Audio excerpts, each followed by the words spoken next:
डरावनी हिंदी कहानी, भूतिया हवेली की कहानी, साया की सच्चाई, खतरनाक हिंदी स्टोरी, खौफनाक घटनाएं, सस्पेंस और हॉरर, भूत प्रेत की कहानियां, रहस्यमय हिंदी कहानी, डरावनी रात, हिंदी हॉरर स्टोरी।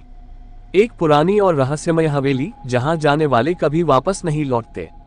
एक निडर पत्रकार जो इस भयानक जगह की सच्चाई जानने का फैसला करता है, लेकिन क्या वह अपनी जिज्ञासा की कीमत चुका पाएगा या वह भी उस साए का शिकार बन जाएगा जो हवेली में हर रात भटकता है।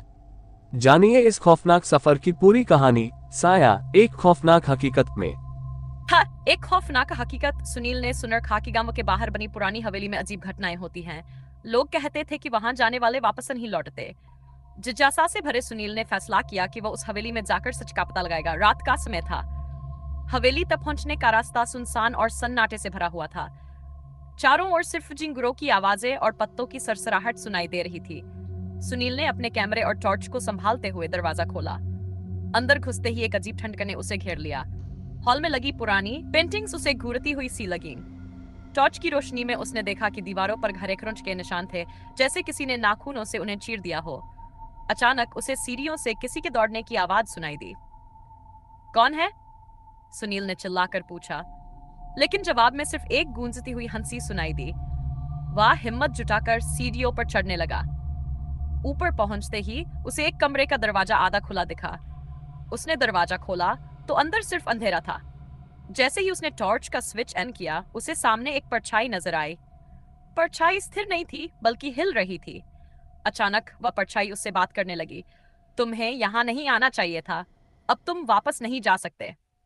सुनील ने डरते हुए पीछे मुड़ने की कोशिश की, लेकिन उसके पैर जैसे जमीन से चिपक गए। परछाई ने धीरे धीरे इंसानी आकार लेना शुरू किया।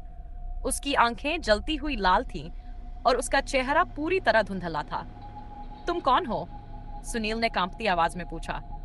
मैं वही हूं जो हर रात यहां भटकता है। जो यहां आता है उसे मेरे साथ रहना पड़ता है। अचानक सुनील का कैमरा अपने आप चालू हो गया और उसमें कुछ पुरानी घटनाओं की झलकियां दिखने लगीं। उसने देखा कि लोग इस हवेली में कैद होकर तड़प रहे हैं। उनकी चीखें हवेली की दीवारों में गूंज रही थीं। सुनील समझ चुका था कि वह बड़ी गलती कर चुका है। उसने भागने की कोशिश की, लेकिन दरवाजे अपने आप बंद हो गए। चारों ओर साया उसकी तरफ बढ़ने लगा। उसके कानों में गूंजती आवाज ने कहा, तुम अब कभी इस हवेली से बाहर नहीं जा सकोगे। सुनील की चीखें हवेली में गूंज उठी, लेकिन गांव में किसी ने उसे नहीं सुना। अगले दिन लोग उसे ढूंढने पहुंचे, लेकिन वहां सिर्फ उसका कैमरा मिला। कैमरे में रिकॉर्ड हुई आखिरी चीज थी एक साया जो सुनील की तरफ बढ़ रहा था। आपके पसंदीदा डरावनी हिंदी कहानियों के चैनल सुनील श्रीवास्तव डरावनी हिंदी स्टोरी में आपका स्वागत है। अगर आपको हमारी कहानियों में किसी प्रकार की कोई समस्या, सुझाव या शिकायत हो तो कृपया हमें बताएं। आपका फीडबैक हमें बेहतर बनाने में मदद करता है। यह कहानी एक रहस्यमयी महल की है जहां हर कदम के साथ खतरा बढ़ता है। अगर आपको इस कहानी में किसी हिस्से से कोई आपत्ति हो या सुधार की जरूरत महसूस हो तो हमें अवश्य बताएं। आपकी राय हमारे लिए महत्वपूर्ण है।